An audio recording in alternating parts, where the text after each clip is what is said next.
শ্বশুর শাশুড়ি খেদমত করার কথা কোথাও বলা হয়নি, কোথাও কোনো হাদিসেও বলা হয়নি।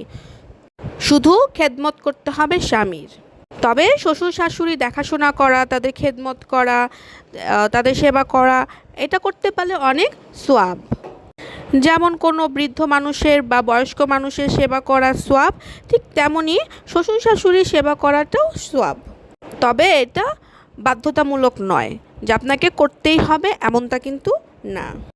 বাবা মাকে দেখা যার যার সন্তানের দায়িত্ব। যার যার সন্তান, সে ছেলে হোক মেয়ে হোক, তার নিজের দায়িত্ব তার বাবা মাকে দেখার। কিন্তু আপনার হাজবেন্ড যে বাহিরে যাচ্ছে, আপনার জন্য টাকা ইনকাম করতে বাহিরে যাচ্ছে, আপনার পরিবার চালানোর জন্য সে বাহিরে পরিশ্রম করছে, বাসার থেকে বাহিরে সে সময় দিচ্ছে, কাজের মধ্যে সে ব্যস্ত থাকছে, তাই তার জন্য আপনার দায়িত্বের মধ্যে পড়ে তার বাবা মার সেবা করা, তার বাবা মার যত্ন করা।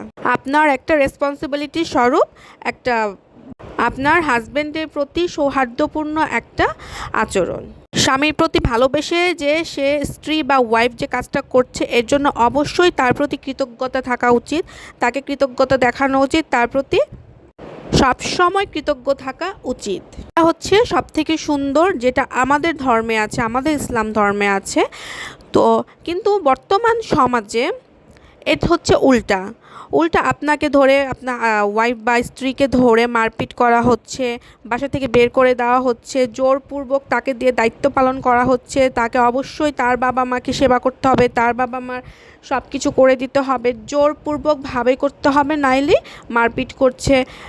মানে একদম সমাজটাই হচ্ছে একদম উল্টা। এই বউ ভালো না, ওই বউ ভালো না, বাসার কোনো কাজ করে না, আমাদের প্রতি দায়িত্ব পালন করে না। আবার আরেক দিক দিয়ে দেখা যায় যে কিছু বউ আছে যারা এই হাদিসটার ব্যবহার করে থাকে যে তোমার বাবা মার দায়িত্ব তো আমার না, আমি কেন তোমার বাবা মার সেবা যত্ন করতে যাব। উল্টো শ্বশুর শাশুড়িকে বলে যে আমি কি আপনাকে বিয়ে করতে আসছি, বিয়ে করে এসেছি, আমি তো এসেছি আপনার ছেলেকে বিয়ে করে, তো আমি কেন আপনাদের সেবা যত্ন করব, আমি যা করব আমার হাজব্যান্ডের সাথে আমার থাকবে, আমি তো আপনাদের সেবা যত্ন করব না, যতটুকু করে আমি তাকে করব, আপনার ছেলেকে করব। আমার মনে হয় হাদিসে হয়তো বা থাকতে না পারে, কিন্তু এটা আসলে আমাদের দায়িত্বর মধ্যেই পড়ে। আমাদের দায়িত্বটা একটা বৃদ্ধ মানুষের প্রতি সুন্দরভাবে দায়িত্বটা পালন করি, এটা আমি মনে করি। যদি অবশ্যই তখন পর্যন্ত যতক্ষণ না আপনার শ্বশুর শাশুড়ি একদম অসুস্থ না হয়ে যায়, তারা যতক্ষণ নিজের পায়ে হাঁটতে পারছে, নিজে সব কাজ করতে পারছে, তারা একদম ফিট আছে, সেই ক্ষেত্রে মনে করি না দরকার আছে। তবে হ্যাঁ, যদি তারা কোনো কাজ করতে না পারে, তারা একদমই বিছানায় পড়ে গেছে বা তারা কোনো কিছুই করতে পারতেছে না কারো হেল্প ছাড়া, কারো সাহায্য ছাড়া, তখন আমি বলবো অবশ্যই আপনার শ্বশুর শাশুড়িকে সাহায্য করা উচিত। আপনার স্বামীর বাবা মা অবশ্যই তাকে সম্মান দিয়ে কথা বলা উচিত, তাদের অবশ্যই সম্মান দিয়ে সেবা যত্ন করা উচিত। এটা একান্তই আমার মতামত, এটা আমি মনে করে থাকি। এখন সবার মত তো এক হবে না, সেটা আমি প্রথমেই বললাম যে অনেক মহিলা আছে যারা এই হাদিসটারই আসলে ব্যবহার করে থাকে বিপরীতে। তো আসলে এটা হচ্ছে যার যার ব্যক্তিগত বিষয়, ব্যক্তিগতভাবে আসলে এটা বোঝানো। তো সবার মন মানসিকতা এক হয় না, তাই না?